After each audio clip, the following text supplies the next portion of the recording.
Shalom and good morning to you, Mr. Prime Minister of Israel.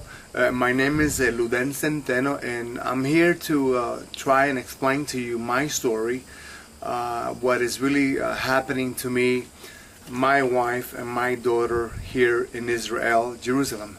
Mr. Prime Minister Netanyahu, I discovered my roots back in 2004, that we were Marrano Converso Jews in Spain during the time of the Inquisition. My family, I believe, and our names are registered in Spain, I believe that my family were forced to convert to Catholicism because they had no other choice. If you know anything about Spanish Inquisition history, you will understand that many Converso Marrano Jews were forced to convert. They had no other choice. Either they were killed, either they were tortured, or they were put at the stake and be burned. So I believe that my family were Converso Marrano Jews from Spain that were forced to convert to Catholicism. So in 2004, Mr. Prime Minister Netanyahu, I decided, I think I did, but I have to believe that Hashem was the one that brought me here to Israel, because I was living in Florida. I had a great job working with USA Today newspaper in their marketing department. And all of a sudden I start to sense in my nefesh, my soul, that I needed to come to Jerusalem. Lo and behold, here I go. So I come to Jerusalem, and I went to the store, and this man said to me, "Let me see if you are a Converso Marrano Jew from Spain." I knew that we came from Spain. I had no doubt about that. And then he opened up this book, and lo and behold, it's called El Libro Verde de Aragon, where the Catholic so-called church maintain records and documents of those families of Jews that were forced to convert to Catholicism. My name is Centeno, Perez, Rodriguez, Rios. Lo and behold, these names are registered in that book. So I came to the conclusion that we were Jews forced to convert to Catholicism, and I started to dig into my past, and it led me to Spain, which I already knew. So anyway, I came here to Israel, and I wanted to find out more about Judaism, and I got involved in synagogue, and also the yeshivas here in Israel, and no one would come to my help.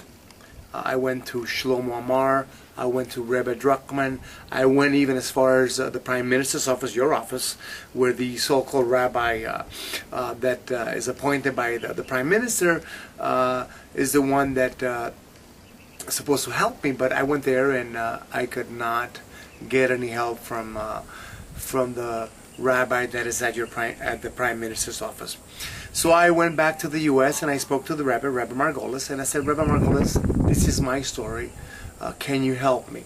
So I explained to him that my ancestors were forced to convert to Catholicism, that my great-grandmother went to church, and I went to church as a child and as an adult. I never denied that, and I will never deny it, that I went to church. So I did a giur, I did a conversion, I did a brit milah, I did a mikveh, I did a bet din, conservative of course, and I applied for Aliyah in Miami. And Rosie Siegel, who made Aliyah, congratulations Rosie, interviewed me in Miami, and she supposedly forwarded my papers to the Jewish agency here in Israel. But I did not get any help, so I decided to bring my own papers here to Israel and apply for Aliyah on my own, because there was no help. There was no shlicha in Miami, Prime Minister. So anyway, I started going to the Interior Ministry, where Eli Yishai, who is part of your coalition, who has discriminated against me, who has done everything in his power, but yet you have all these Russians here in Israel that eat pork, sell pig, go to church on Sunday, and they're called Jews. But me, because I went to church and I converted back to Judaism, to my roots, I have been denied.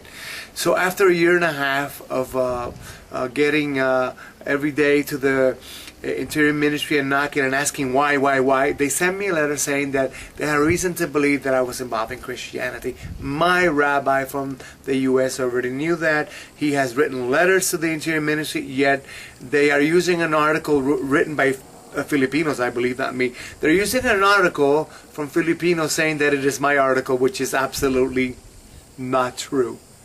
And I will take a liar detector test on that, and I'm sure that I will pass because I have nothing to hide.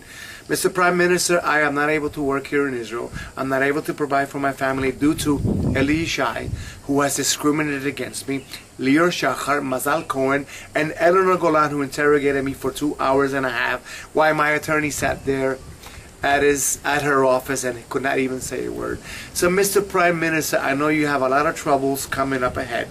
300,000 people just demonstrated against the policies of your government, but I'm asking you, and I will take my glasses so that you can look into my eyes and tell you, I need your help. I need your help, Prime Minister Netanyahu.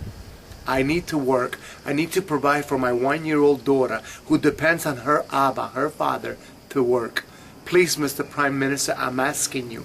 Please call me 052-635-7088. I want to work. I need to work. I have rent. My rent is past due because Eli Yishai, Lior Shachar, Mazal Cohen, and Eleanor Golan has done nothing but discriminate against you.